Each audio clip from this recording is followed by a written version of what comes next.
Hello, welcome to your meditation practice as part of the Open Heart Project. My name is Susan Piver, and I am very, very happy that we can sit together.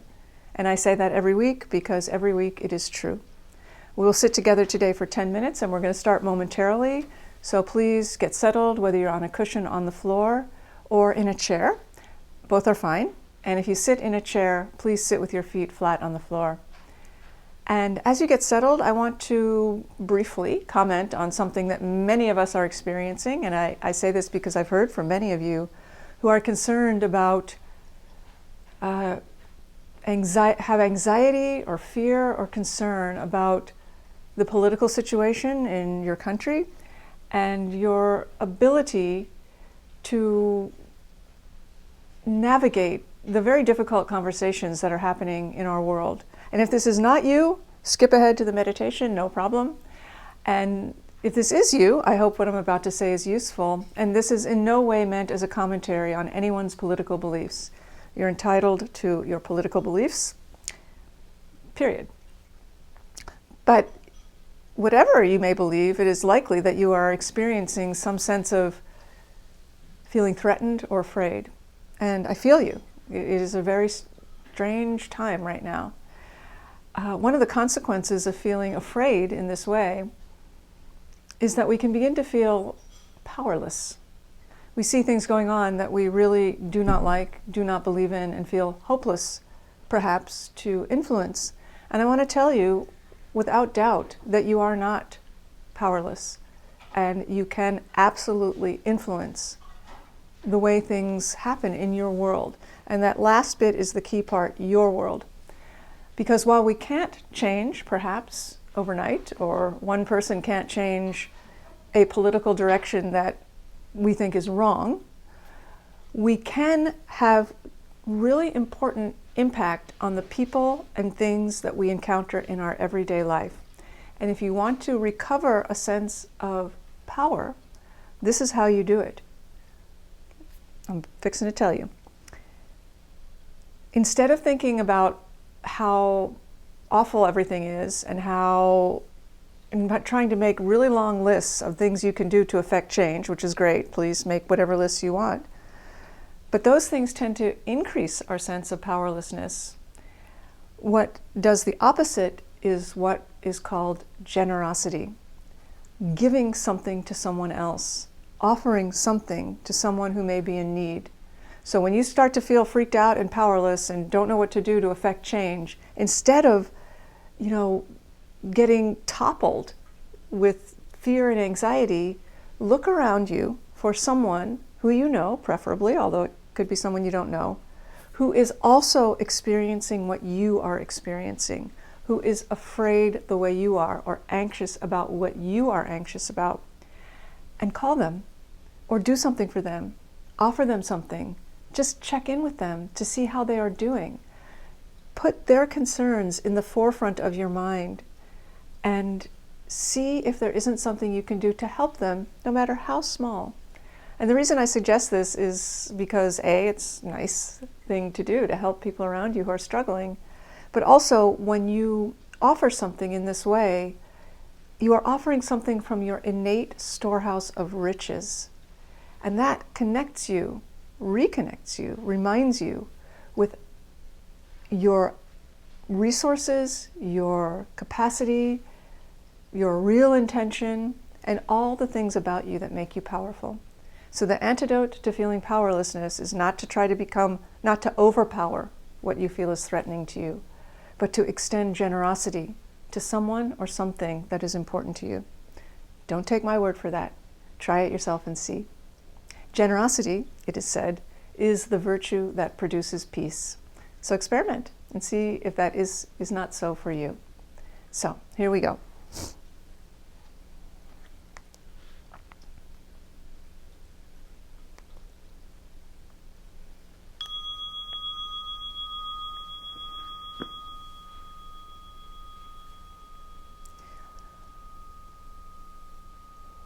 Please begin your practice by sitting up straight. And this isn't because you should have good posture. It's because by taking this upright posture, you connect with your innate strength. Feel the strength of your back body, the power of your back. It holds you up. It is very strong. And you can connect with that sense of strength in your body.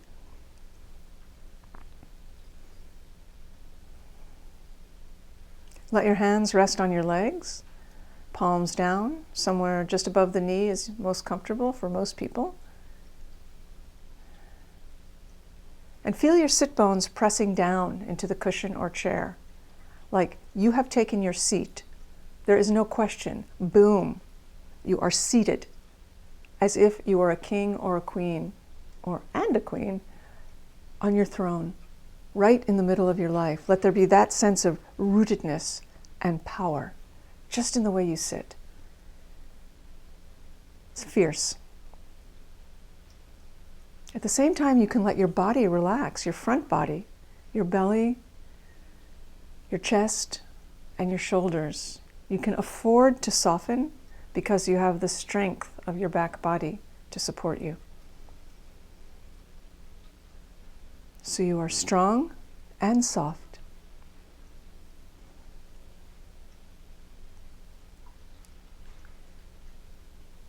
The chin is tucked a little bit so the back of the neck is long and the mouth is closed, but the lips and teeth are slightly parted. The breath is natural in and out through the nose, and you are already breathing, so simply continue that, please. And the eyes remain open because this is a practice of wakefulness. And the gaze is cast down to a spot that is comfortable for you, given where you're sitting and how close your screen is. So the eyes are open, but also very soft. Imagine that what you're looking at is coming toward you to be seen a little bit, so you don't have to reach out with your eyeballs.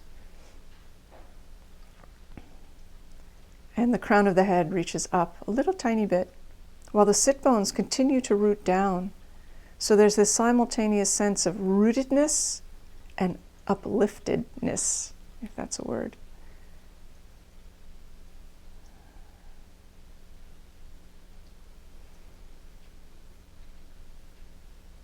Feel your body breathing. And let your attention ride the breath. So your attention comes in on the inhale and flows out on the exhale.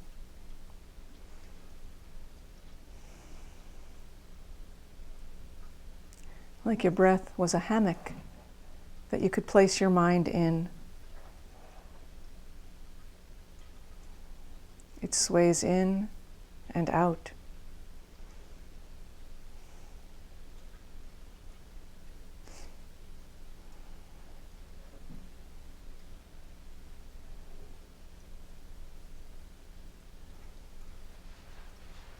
Just stay with that motion. Your mind will continue to think thoughts because that's what your mind does. It's totally no problem. Most of your thoughts will come and go. They won't really distract you. But at some point you may notice that you are distracted by thought, meaning you have forgotten about your breath. Also no problem. At this point, notice what's happening. Say to yourself silently, thinking, like you label that moment. I'm thinking. And let go. Doesn't matter what the thought is. And gently bring your attention back to your breath and take a fresh start. Letting the attention ride the breath.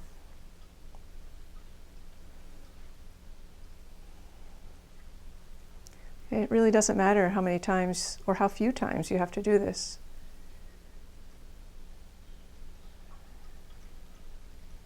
And remember, you can always begin again. Always. So this is our practice, and we'll sit together.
Thank you so much for your practice, and thank you so much for practicing together.